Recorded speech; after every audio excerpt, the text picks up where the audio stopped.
Kevin Bowen here. Don't forget to listen to The Fan now on 93.5 or 107.5 FM. And check out our latest coverage online at 1075thefan.com. On day one of, you gotta love it, legal tampering in the NFL. Nothing like it, pretty much.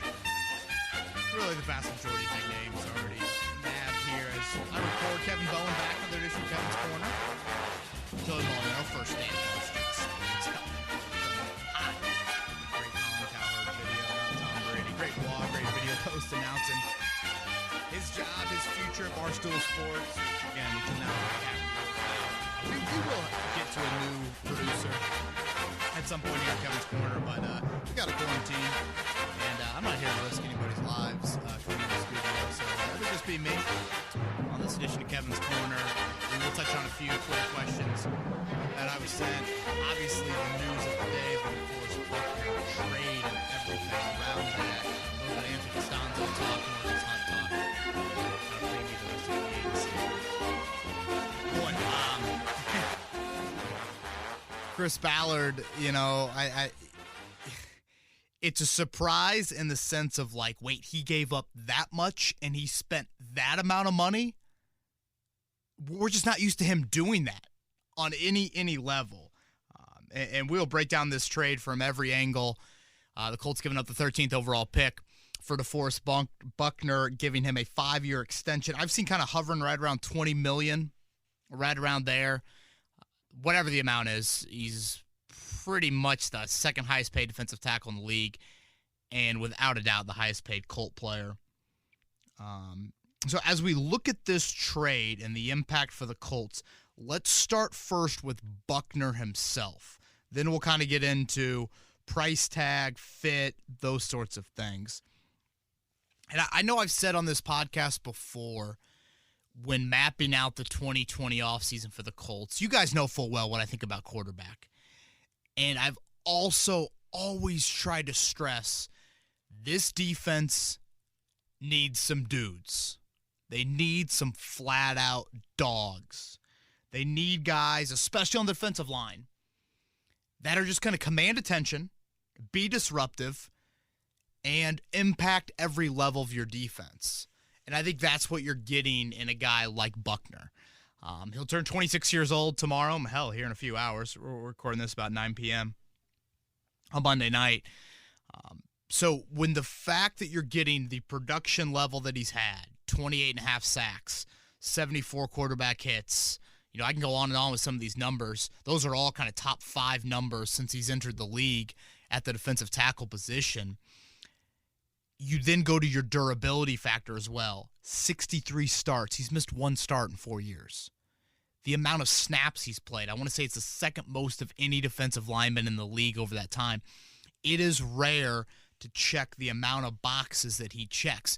And I want to explain and get into why I feel like Chris Ballard felt like this price tag. Because I think that's where people most are curious about. Like, was this too steep of a price tag? But I'm trying to get into a little bit of Ballard's mind of, okay, why did he feel like this player, DeForest Buckner, a guy who's only made one Pro Bowl in 4 years, why did he feel like that guy deserved the 13th overall pick to acquire him and then hand him, you know, that $20-ish million 5-year extension? But again, it's these boxes of disruption and age and durability. All of those things, I think, were just so attractive to Ballard at a position that means so freaking much to him. I mean, Ballard has talked about this defense in kind of a 3-prong position. Do you have that great will linebacker a la Derek Brooks sort of thing? Okay, that's Darius Leonard. Do you have that nickel slot corner? Those are the hot spots of your defense that see the most activity. And that's where Kenny Moore comes into play. And then do you have that Warren Sapp type of guy? And that's where that was missing. How many times late last season, Tannehill, Winston, Breeze, Minshew, no interior pressure, no chance, no disruptive of a pocket, no mudding of it, not getting that quarterback off your spot. just guys in rhythm. And we've talked about it endlessly on this podcast.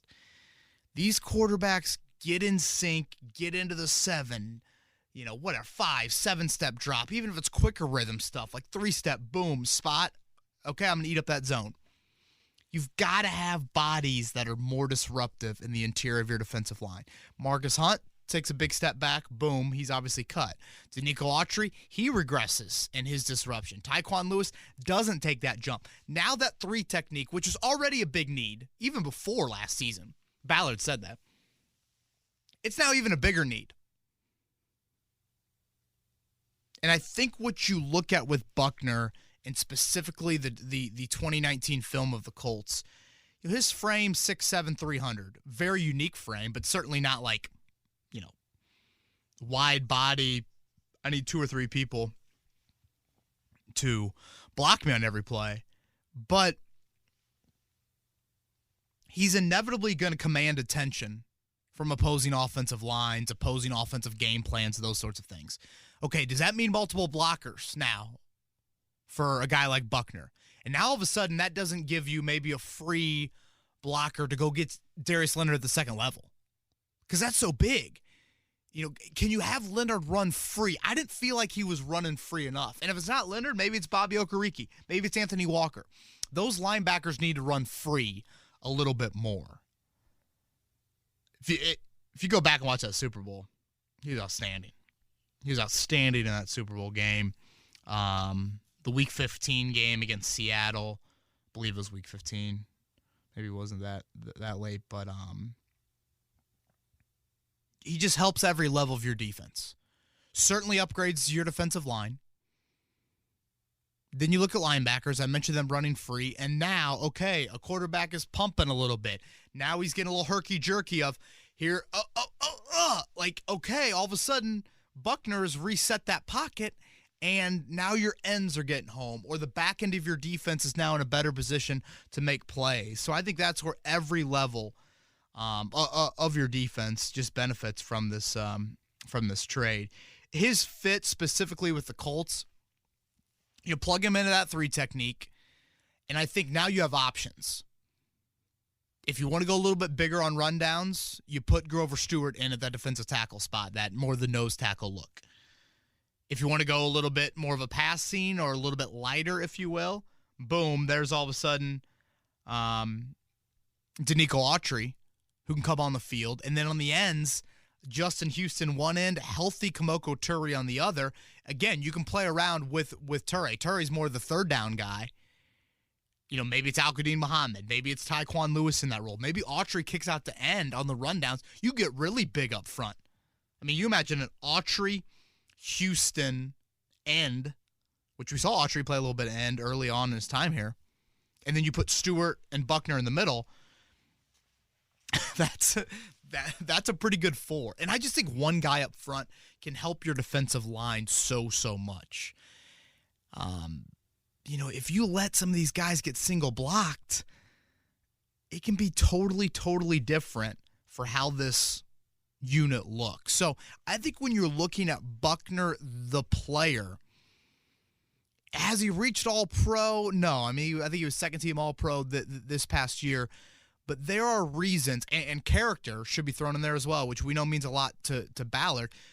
I found this really interesting about DeForest Buckner. Voted team MVP by the 49ers coaches. Not George Kittle.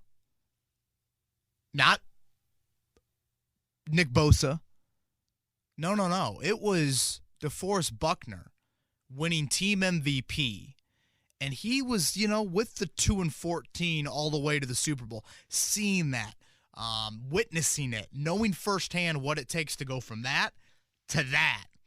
That has to be attractive to Chris Ballard. By all accounts, he's a great character guy. And I think, again, that contributes to the price tag that Ballard was willing to not only give San Francisco, but then give Buckner himself.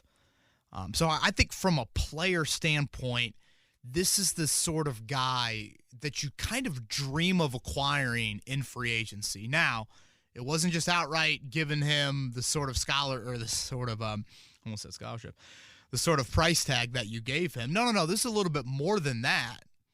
But when you talk about a borderline all-pro who is of that age at a major position of need, that you don't get guys that check every box this time of year.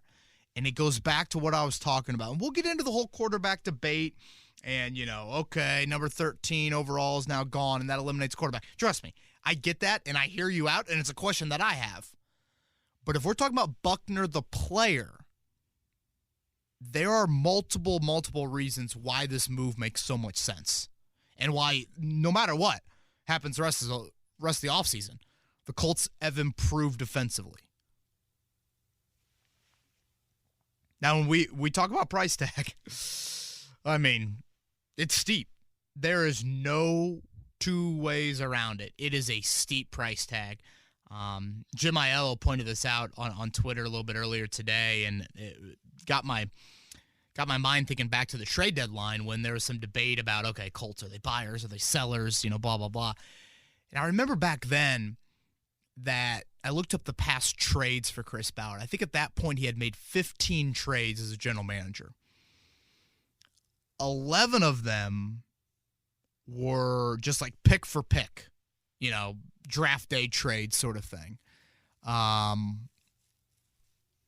Or even like player for pick as well. So think of like your Hassan Ridgeways, your Henry Andersons, your Evan Bames, those sorts of deals. 4 of them were player for player. But if you look at those 4 players, I mean, Jacoby's one of them, but it's like Margus Johnson, Ronald Martin, I forget who the 4th one was. But again, he's just never been a big trade for player, let alone trade a draft pick for a player, let alone a first-round draft pick that is number 13 overall. Again, it just goes to show you what Chris Ballard thinks of DeForest Buckner. There are not many players in the NFL that you're trading a top half first-round pick for and giving them the sort of price tag that Ballard ended up giving Buckner. So it is a very, very steep price to pay. It is Ballard's first trade of a pick for a player. And when I think of the price tag, that's probably why I don't sit here and give the grade of this trade just slam dunk A, let's move on. I think Buckner is a tremendous player. Improves your defense, which is huge. But then you look at the value and you're just like, all right, this dude's got to become Aaron Donald. He's got to become that type of player for you. He's got to be a perennial all-pro for you that is a double-digit sack guy. That's where you now have set the bar for him with this value. I know there's some concern about people, and I have this question too about, well, I mean, what's Buckner going to do here in Indy? Like, Nick Bosa's not commanding attention. Eric Armstead isn't on this defensive line, and those are fair questions. I have those same questions as well. And then I go back and watch Buckner a little bit in 2018 when there wasn't Bosa, and he had 12 sacks. He had a high number of tackles for loss. Probably his best individual year, honestly. I mean, that's pretty good football. Again, no Bosa there. Now, Armstead, you come into this defensive line, you're probably going to be just as good about it. Probably the best player, honestly. So there's evidence on film of him still being a really high-level player without just a crazy amount of top 10 pick talent that he had in San Francisco. But still, it is a fair question. No one on this Colts defensive line, maybe Houston, commands big-time attention from an opposing offensive line. Buckner does that, and now he doesn't benefit from those guys around him. So I think that is a fair question. Now, the quarterback debate is another reason why I just don't give this a straight A. And again, we're recording this at 9 o'clock. I prayed the rosary driving down here to MS Communications that no Phillip Rivers news would happen while recording. And if there is significant news on that front, we'll definitely come back with a podcast later in the week, but I wanted to get you one here on Monday night.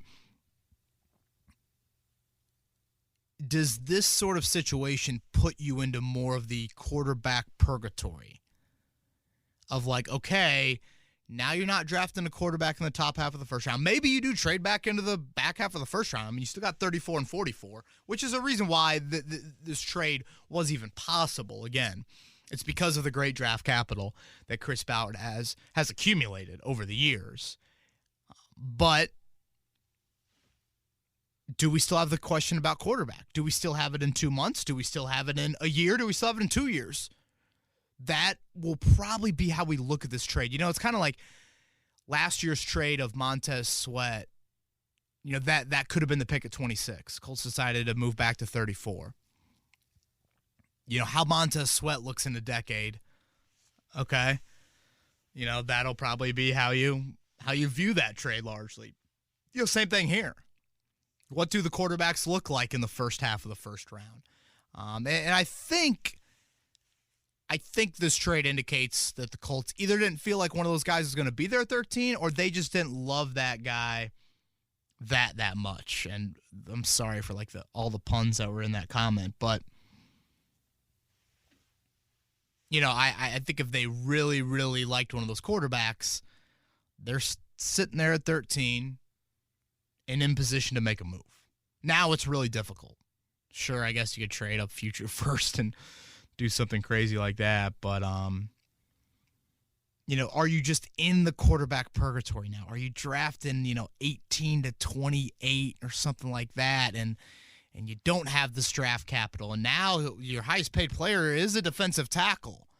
There's not many teams in the league that can say that. Are you now in this kind of awkward situation of, man, we really got it? Because let's make no mistake, Jimmy Garoppolo is certainly better than what you got from Jacoby Brissett this past season. Not to mention San Francisco's defensive line in general is better than what the Colts have currently here going into 2020. So there are still questions to be answered. And again, that's why I sit here and I'm like, I'd probably give it a good B+. And Buckner as a player, I'd probably go a little bit higher. But it's just that price tag is a lot. And it's part of doing business in today's NFL. Chris Jones, I can't see Kansas City making that move within the conference. Some people sit here and be like, well, could you have gotten like Jadeveon Clowney in free agency, and then boom, you get, CeeDee Lamb at 13 or Jerry Jeudy at 13. Well, again, in the Colts' eyes, they view 3 technique, which I think is more of a Buckner fit, less of a Clowney fit, in such high regard. But it's fine to have that debate. What if you went, Clowney and Jordan Love? What if you went, Amari Cooper, Javon Kinlaw, something like that? But you also ask the question, and I've asked it to myself now a couple times here, is you no longer have the attractive Andrew Luck bargaining chip. You don't. So how does that impact your ability to recruit, your willingness? I mean, this move, you went out and traded for DeForest Buckner. Now, Buckner had to agree to a contract extension and all of that, and certainly money talks, but it's kind of like the Pacers with Malcolm Brogdon. The Pacers know it's very difficult for them to do business in free agency.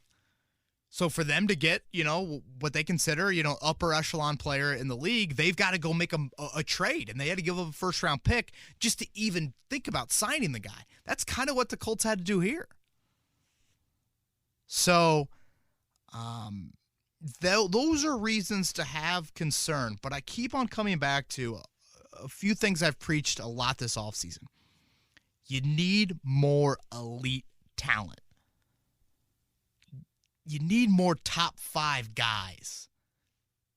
And certainly, DeForest Buckner is one of your top 5 players. And he's an all-pro caliber guy. And you need more of them. It's great to have this nice depth and, second level, third level, that's fine and well. But come on now. Some people that are just going to make some freaking plays. I mean, 3 quarterback hits for Buckner in the Super Bowl, a sack and a half. I know Kansas City won the game, but DeForest Buckner was a dog. A dog. Why did San Francisco want to make this move? I think they didn't feel like their cap space could give Buckner the money he would have wanted. And Buckner would have been a free agent next offseason. Again, they just felt like they couldn't get there from a financial standpoint. They have depth on their defensive line. Eric Armstead up this year. They gave him, I think it was I swear I could really use Joey. 5 for 85, I believe, was Armstead. Obviously that's much cheaper than what Buckner is getting. And then they also look at it from a draft pick standpoint. San Francisco drafts number 31. Now they draft number 13, too. They don't draft again until round 5. I assume the Garoppolo pick is one of them. The D Ford pick, maybe not the Garoppolo pick, but the D Ford pick is one of them. Emmanuel Sanders pick, I'd assume, is one of them as well. So, there's a reason why they felt like they could make this move. That they just needed to balance out the salary cap a little bit more, and then obviously draft some capital. And they might take Ken Law at 13. Hell, they might take Jerry Jeudy at 13, and that's a damn good football team. But still, this is something to where Ballard's core belief could never be more apparent. He's drafted an offensive guard 6 overall, and he's pretty much drafted a defensive tackle 13 overall. I don't know how many, maybe in today's NFL, defensive tackle is becoming more and more of a real luxury to have. But, man, there's not many people that would say interior offensive lineman, interior defensive lineman, that's how you should spend 2 top 15 picks. But this is Ballard and his belief. And you look on paper, the Colts got some damn good young talent in the trenches. Some damn good young talent. And if you can get the quarterback play to reach the level that it needs to get to, you can see what Ballard is trying to build. You can see it. Now, quarterback, to me, is still a huge missing piece when you look in the long term.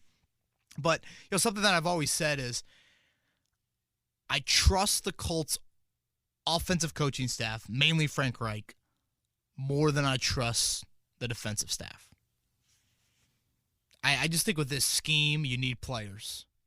Defensively, you need just some studs. You need it. And I think offensively, while you're going, even if you take a quarterback round 2, round 3, whatever you do, you're going to have to develop. And there's still going to be the question of how high is that ceiling for that guy. But, man, I just think it's easier around the quarterback offensively to scheme up some advantages than it is defensively under this system. But when you got guys like Buckner, and you got guys like Leonard, and, Kenny Moore keeping on coming, and Okereke taking a step, and Kari Willis and Hooker, and, Toure, and Justin Houston, and other guys like that on your defensive line, there's more quality. Because that defense did not play well this year, folks. Do not, there's a flash here, there's a flash there. They struggled for long stretches. I know the Colts would probably disagree with that, but they just didn't play at the level that you need to play at to be, honestly, a playoff team. Not even a playoff team that's making a deep run.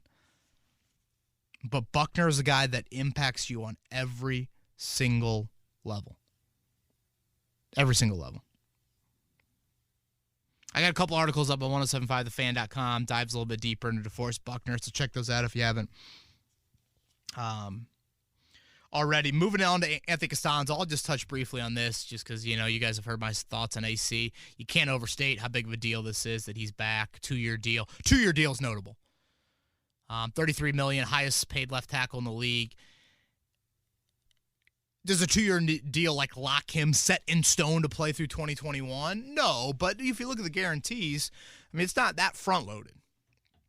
So there's still a good amount of enticement to play that second year. I don't even know if enticement's a word. But I'm going to act like it's a word because I'm shelled up in my home and it's 9:34 on a Monday night. I felt like if Castonzo retired, left tackle was a must at 13 or 34. If Castonzo went 1 year, I felt like, 13, take that off the board. I wouldn't call it crazy if you picked a 13, but I think you take it off the board. 34, 44, 75, those selections, that's where I would go with a tackle. Now when I see 2 years, and again, you got to have the belief of Anthony Castonzo, and even if he gives you that, he still isn't going to know full well. You can't blame the guy, honestly, if he retires after just one season. But every indication is that, he feels like he can play 2 more or wants to play 2 more. That's when I think maybe you could wait till the 4th round. I don't absolutely love it, but now I'm like, 13 overall is gone.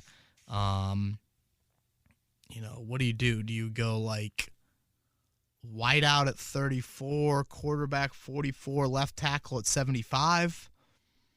You still want to think about tight ends, still want to think about corner. I would throw another defensive lineman into the mix just because, Autry and Houston are a couple older guys, obviously depending on what happens here the rest of free agency. So, it's such a big deal. And something I wrote on 107.5 The Fan is just he makes this coaching staff sleep easier on Tuesday nights. Tuesday nights, game plan nights in the NFL during the fall. I mean, if you don't have Castonzo over there, that's an extra hour or two onto your game plan prep.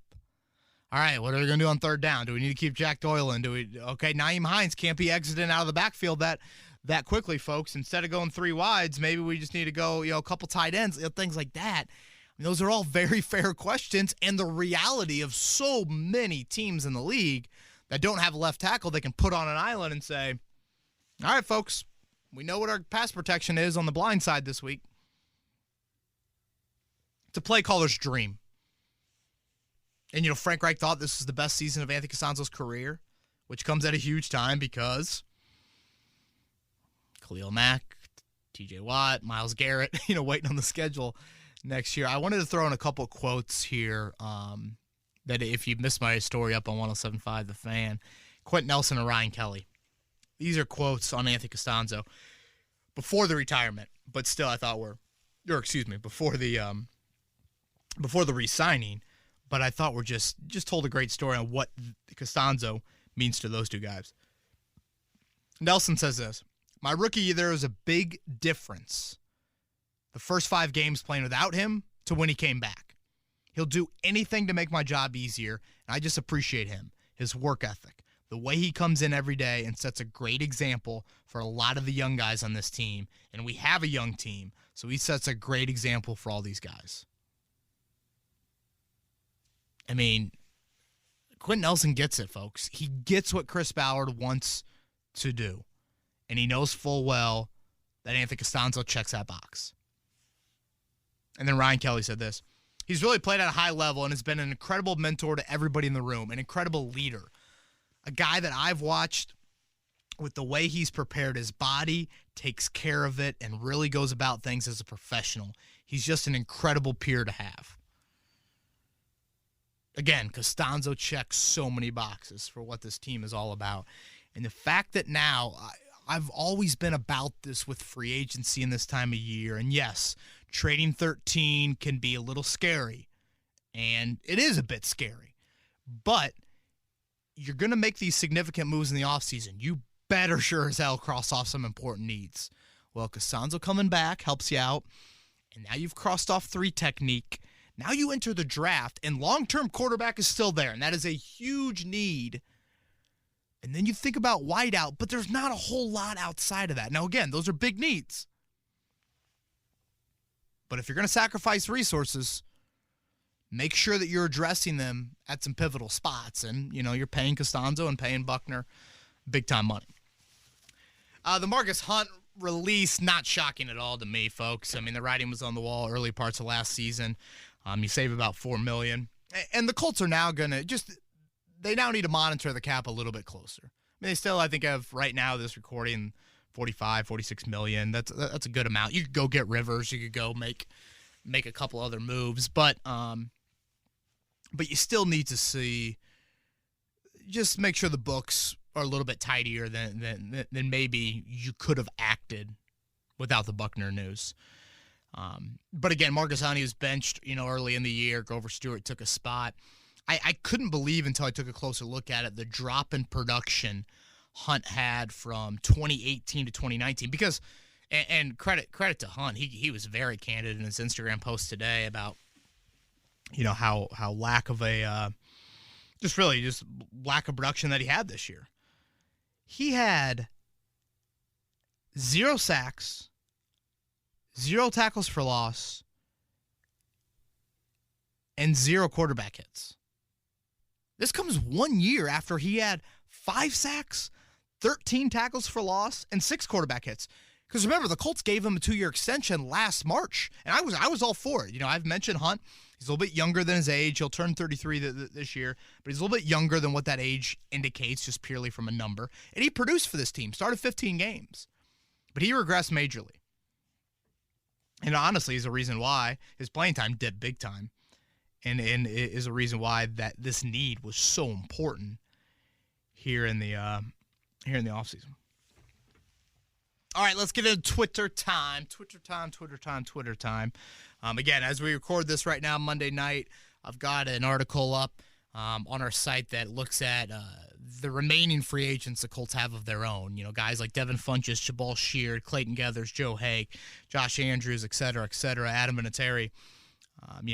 Funchess, does he want to come back? What's the market look like? Do the Colts, feel like he deserves another contract? Joe Haig, is he going to go get a starting job somewhere else? Jonathan Williams, does he feel like a better chance for consistent playing time elsewhere? Still some questions on some of those own free agents. But let's get into, what do we got here, about 10 or 12 Twitter questions. When we come back later in the week, if we do, certainly next week, we'll get into a little bit more of a nice chunk of Twitter questions. But let's start here with Alaska Colts fan. Kevin, I'm thinking the Colts organization didn't believe they had a shot to land any of the top quarterbacks in this draft at number 13. Thoughts? I think that's a twofold question there. Yes, maybe they didn't believe they have a shot to land one of those top quarterbacks. And also, you got to go back to Chris Bauer's comments. We're not going to force quarterback. That quarterback's got to check so many boxes for the Colts. And Ballard's a believer in the trenches over a quarterback. That's his roster building. So I just don't think he felt like forcing it for one of those quarterbacks, whether that would have meant trading up to whatever, top 5 if they thought Tua checked all the boxes, or top 7 for Herbert or whatever. They just didn't feel like this quarterback class met the potential for them to move up or sit there at 13 and take one of them. I think something that we have to remember about Jordan Love too, and I tried to point this out at the combine, when he doesn't do those pre-snap elements, handling run checks, pass protection, do the Colts feel that means you still draft that guy in the top, 10, 15? To me, I trust Frank Reich's ability to develop, but maybe the Colts didn't feel like that. Maybe they just thought it was way too, difficult to do, and now with this coronavirus situation, and it doesn't look like we're going to have much of an off-season program. It's at least going to be delayed, and you can't get, the top 30 visits, and maybe you can't get into Love a little bit more than you would need to, or any quarterback, because Frank Reich said that at the combine. If we're going to draft a quarterback, you got to go make an in-person visit. Like, that is an absolute must to make sure that you're really getting to know this guy and that he can achieve, everything that you want him to. All right, Cody, why do so many Colts fans cringe when Phillip Rivers is mentioned as a QB? I personally think he would thrive here for a myriad of reasons, not least of which as a mentor for a young draftee. Thanks for your input. Always a fan of the podcast. Appreciate that, Cody. I honestly don't think a lot of fans cringe. I think it's kind of, maybe not split, but some fans definitely cringe, but there are other fans that I don't think really cringe too much. But I think with Rivers, you have the questions that are there. Those are just how big of an upgrade, and are you stunting the growth of a young quarterback? Now, with today's move, if you take quarterback in the second round, you probably aren't going to throw that guy necessarily into the fire. So maybe it does allow for a little bit of a more of a passing of the torch, mentor, mentee sort of thing. But, I understand people that have questions about Rivers. He really struggled in the fourth quarter this year. I know he played behind a bad offensive line, but he had great skill talent around him. And, I don't look at the Chargers as a team that has had, awful skill talent by any means over the last few years. And I actually think on the defensive side of the ball, they've had some decent talent over there as well. And if you look at Rivers' record as a quarterback, which, QB wins is not the end-all, be-all, but it's something that we frequently point to. They've made one playoff, one postseason in the last 6 years. The Chargers are 35-45 as a team with Rivers. in the last handful of years. So, again, I can see people that see that side and are scared. Now, I can see other people that would be like, hey, he's an upgrade over Jacoby in this offense, in this scheme with Frank Reich, in this run game. He can get us to whatever, a 2-win better quarterback than you had last season. And I probably side with those people a little bit more. I'm not like staunch and thinking that Rivers is a unquestioned upgrade, but I think he's a slight upgrade. All right, Steven, now the Colts have added a DT and an estimated $21 million. Again, the cap number's right around kind of 19 to 20 is what I'm seeing. Do you believe we have a chance of signing Amari Cooper or another big free agent signing that's not a QB? Well, Steven, this is where you get into some of the number crunching. Again, like I said, $45 mil-ish, right around there. Down the road, it's a Ryan Kelly extension. It's a Leonard extension. So certainly you got to think about possibly a Malik Hooker, even just a fifth-year option that's going to increase his price tag. Marlon Mack, just a little bit. Maybe it's not this offseason, but again, maybe something that you're thinking about. So, if you're giving Cooper, aren't you giving Cooper about 20? It's difficult for me to see another high-priced free agent come in. Anything north of 10, to be honest with you. Yeah, I thought Byron Jones maybe, but him going to Miami for a pretty big price tag. So yeah, I can't, to be honest with you, I can't really see that happening. Tanner, all right, Kevin, we gave up the 13th. The only way I found sense in signing Rivers was to use that draft pick on a new quarterback. Realistically, who can you see taking in the later rounds? Or what will it take to trade back into the first to get in range of Love? Big signing, though, huh? Stay healthy. Amen to that. Everybody stay healthy out there. And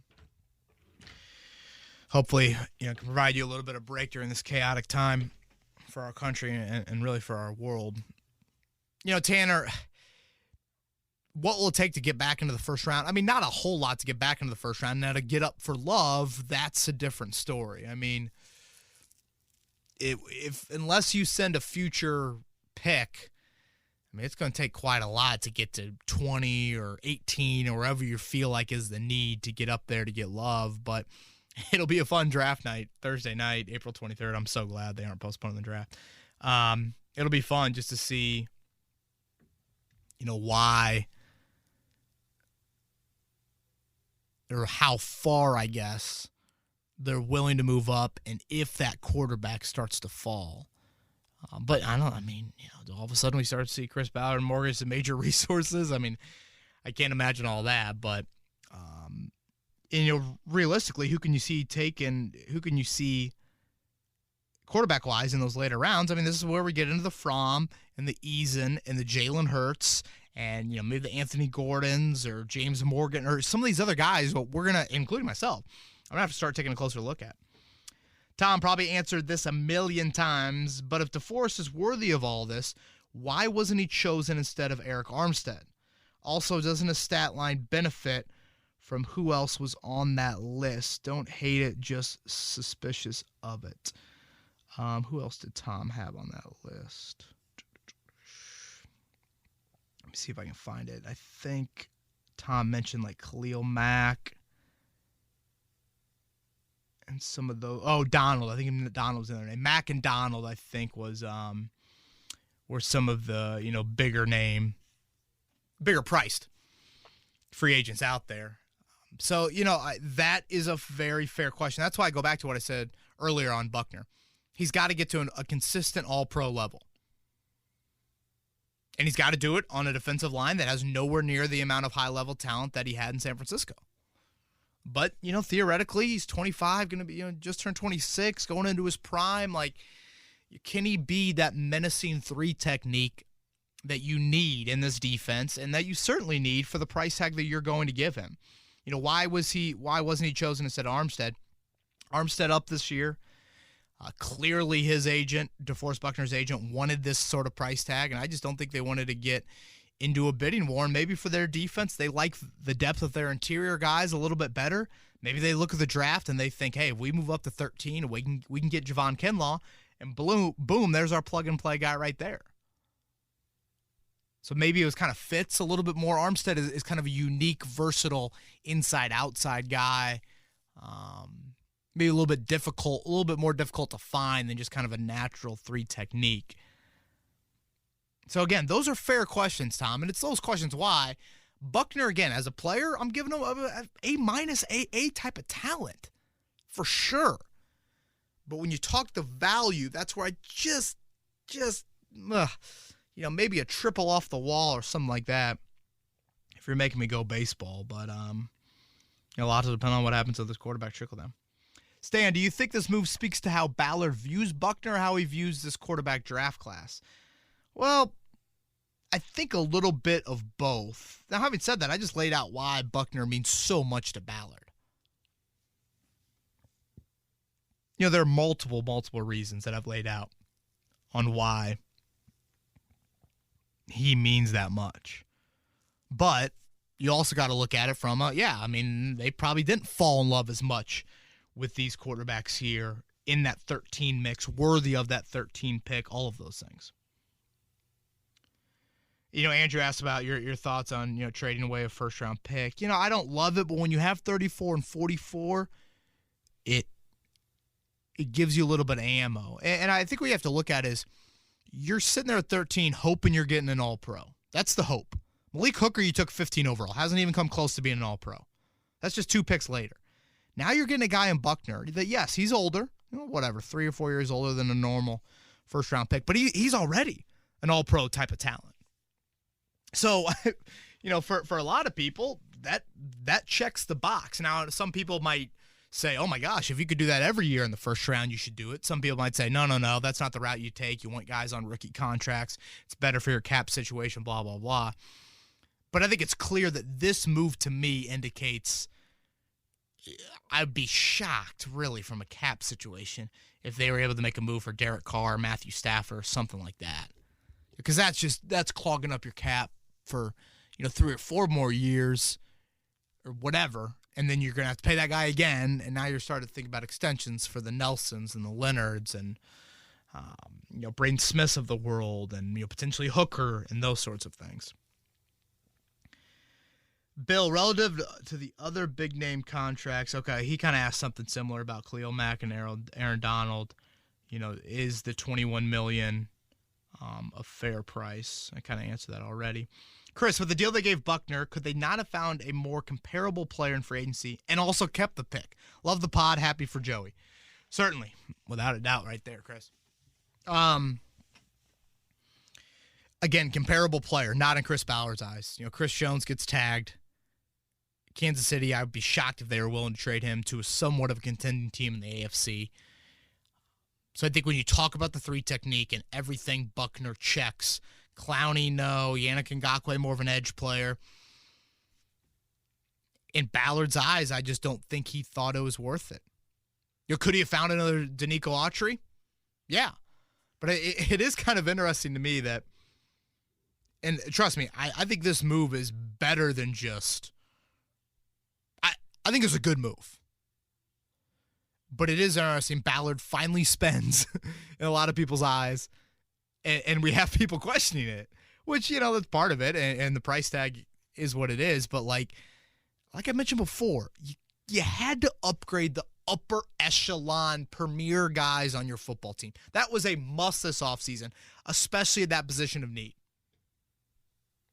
And Ballard did that. So I'm not going to sit here and just totally question this move and just be like, oh, man, that was just idiotic. No. Is there more pressure on the coaching staff and the scouting department to find the quarterback outside of having more of a premium resource, if you will? Yes, without a doubt.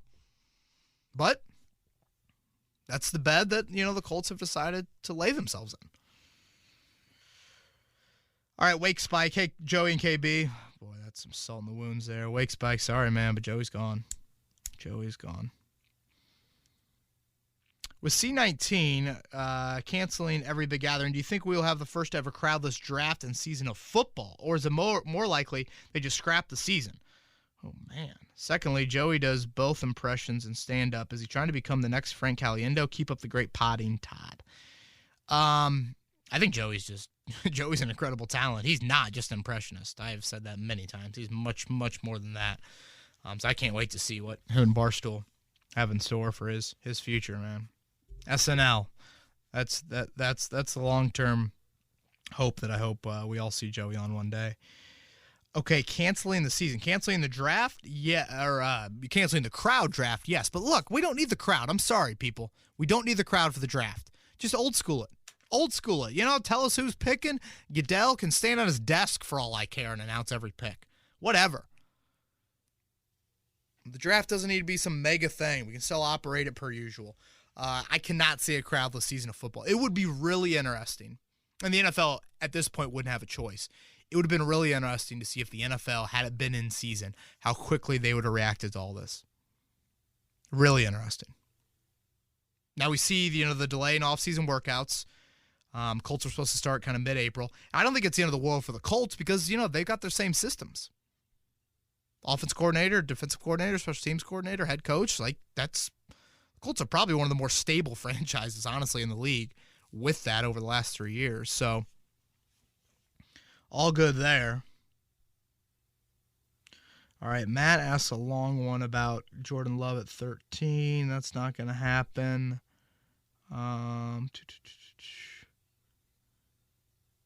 P.S. What is Maddie thinking starting you on this season of The Bachelor? It was brutal. Start with Hannah B's season, much better. I'll relay that to Maddie Bowen. Yeah, Friday night, people. I mean, first hour of quarantine, and I'm watching the frickin' Bachelor. Barb the mom, had to be an actress. There's no way a woman's that crazy in the world. No way. I need sports. We need sports. Live sports. I plead this week. CBS, Turner, True TV, all of you, give me the best first-round games of all time. Put them in the time slots that we're supposed to have games. Same things for Saturday and Sunday for second-round games. Do it next week with the Sweet 16. I don't need to watch Saved by the Bell reruns or whatever reruns you're going to show me. Give me some sort of live sports, and I'm like, I forgot about that game. All right, Benji, in an upcoming pod, would you mind discussing the exclusive rights tender and why Fountain would need to be tendered? He was just drafted 2 years ago. Oh, that is a good question. I need to let me see if I can pull up my notes here real fast on that. That is kind of technical, because I think we are used to most most kind of day 2, day 3 draft picks. They just have 4-year deals. You're seeing, or like undrafted guys. You saw it with Chester Rogers, as an undrafted free agent. It was a 2-year deal, a little over $1 million for Reese Fountain.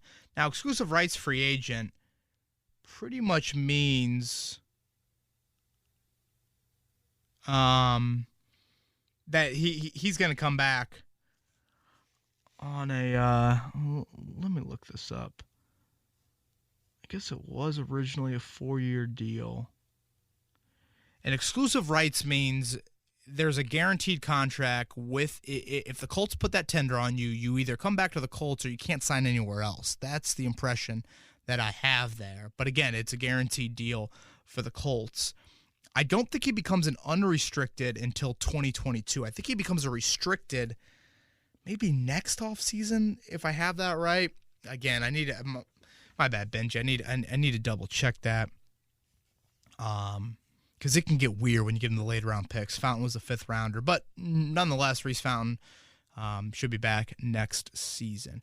And lastly here from Patrick, assuming you had to fill out the roster needs with league average players, which one of these in the middle of their prime, former Colts, would you like to add to this team? Brandon Stokely, Marlon Jackson, Dallas Clark, Anthony McFarland. I haven't heard Anthony. It sounds like his mother calling him Anthony. Call him Booger. Or Raheem Brock. In their prime, probably give me Clark. Yeah, I'm kind of shocked Clark is with the rest of that group. But yeah, I think this team could use another tight end. Yeah, Clark for sure would honestly be that. All right, everybody. Appreciate you joining us here on Kevin's Corner. Again, like I said, we will certainly have a producer at some point.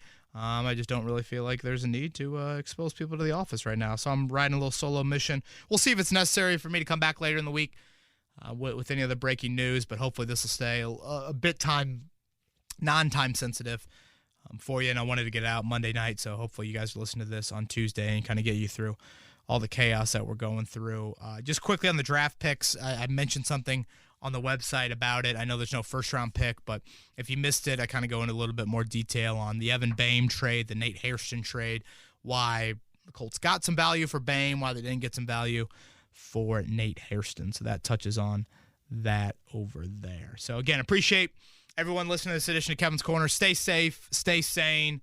Hopefully this will all, honestly, we'll look back on it and be an overreaction, but it's certainly necessary for us to take these measures at this time from a medical standpoint and helping out our medical personnel and everyone out there that is needed at this time, whether it's the hospitals or nurses or beds or equipment, anything like that, for not only satisfying just normal medical needs, non-coronavirus, whether it's, people giving birth or, people that are in the hospital for different diseases or, emergency surgeries or things like that, and then you throw all this on top of it. That's why we're taking some of the measures that we are right now. So everyone have a great rest of the week. And if you have any questions, again, KBone1070 on Twitter and 1075thefan.com for your latest Colts chatter. See ya. Deuces. This has been Kevin Bowen. Thank you for listening to another edition of Kevin's Corner. If you haven't already, subscribe on iTunes or Stitcher for the best Colts and Pacers coverage.